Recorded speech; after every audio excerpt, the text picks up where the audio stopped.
Here's my question then. When you say that people make up their mind that night, what I have heard from some people, longtime Iowans, they tell me that in many of these districts, especially the key swing districts, the district chairman and sort of the party apparatus in these districts hold a lot of sway, and they're sitting on sort of a cachet of caucusers who will move the way they are suggested to move once the district chairman gets a sense of where the room is going. Is that your experience as well?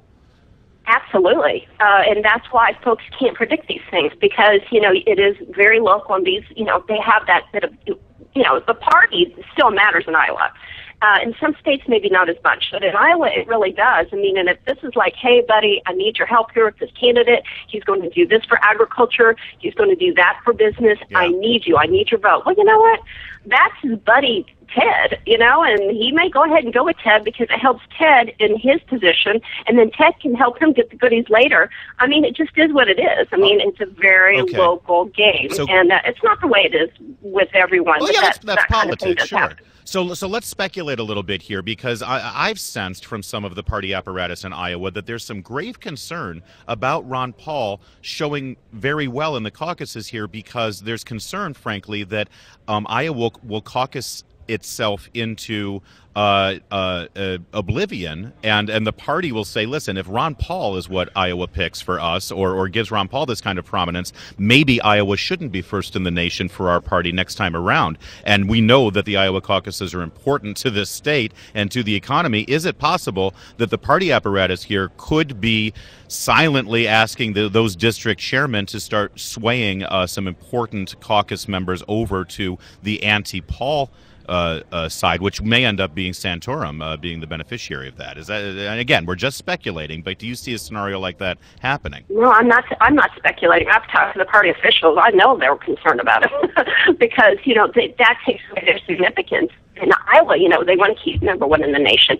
And then if you, nominate someone who doesn't have a snowball's chance, that's not good for them, and they know that. So now they're like, all right, you know what, let's cut the and let's get to the real issue here.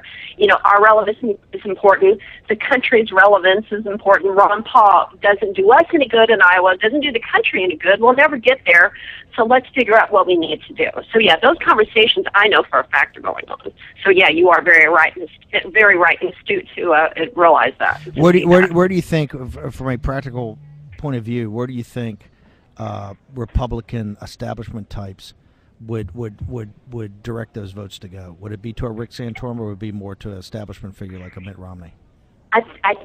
Steve, I just think it's a huge struggle right now, because I've talked to both types. They're like, we think Romney, we want Iowa to pick the winner, and we think Romney will be the winner. But it's like, oh, but Santorum's worked so hard, and he came to my church, and he came to my diner, and I really like him, and we think he represents Iowa.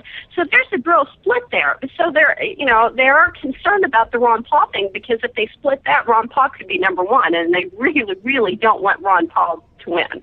There's a huge concern with that, because his folks are like, the kids at the schools, they're just got this protest vote. I mean, you know how it is when you're in college. You're like, I'm down with the man, Right. I just want to go against everything, and he riles that up, and that's, in a way, that's good, because it gets Is that different than, you were what, national chairman of young Republicans or college Republicans? Is this a different crowd? Because correct. The average age of the caucus goers in the Republican caucus in Iowa, it was Dee Dee Benkie. Wow. Actually, that number is 60. So the jailbait is 50. Right? I'll be honest with you. I saw some video from last year's caucuses. I think the average age was dead. I'm sorry. Yeah. Well, yeah, you get it. So everyone's probably going to know a lot of those Ron Paul people coming in, because they'll be coming from schools, and they're going to be. I don't know. I kind of think they're going to be able to keep them from getting the number one spot, because they are concerned, and they get that, and they had so much change with the schedule, with Florida just making everything crazy, and so Iowa knows that they're kind of on the chopping block here. They could be, so that's very important to them. So I'm sure that there are a lot of discussions and trying to figure out where the votes are going to go. And I will tell you this, and I'm positive that the party apparatus is very tightly knit, like it is in Indiana. It's very similar. So they're trying to figure it out right now. I mean, between Romney and Santorum and how they deal with the Paul bots. And, they're not going to want him to get number one. It's very bad for Iowa. It's terrible for Iowa. In fact, if he wins, the biggest loser is absolutely Iowa. So I hope for my friend about the Iowa GOP, I hope that doesn't happen. Yeah, I just want to make sure we're getting this right, because you're talking about what is a modern smoke-filled room. I mean, in a new Right. way, but out in the open. And out in the open, it's so. Well, the smoke's the barbecue smoke and the hot dogs and that sort of thing. I mean, but yeah, that's what's going on. So do you? And it needs to for them to survive, for Iowa to survive. I mean, they get that. I mean, who knows what can happen next time? So they don't want Ron Paul to be their nominee.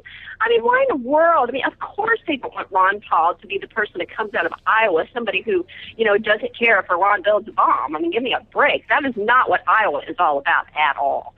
So yeah, they have a fear of that. So they're trying to figure all that out. I mean, the matrix of the Iowa GOP and those caucus chairmen and the county chairman and the precinct chairman, they're all trying to figure it out right now. So I think it'll be a late night tonight. I want to. We're going to come back to the overall what the Ron Paul, the meaning is on the whole primary. But let's stick with Iowa for a second.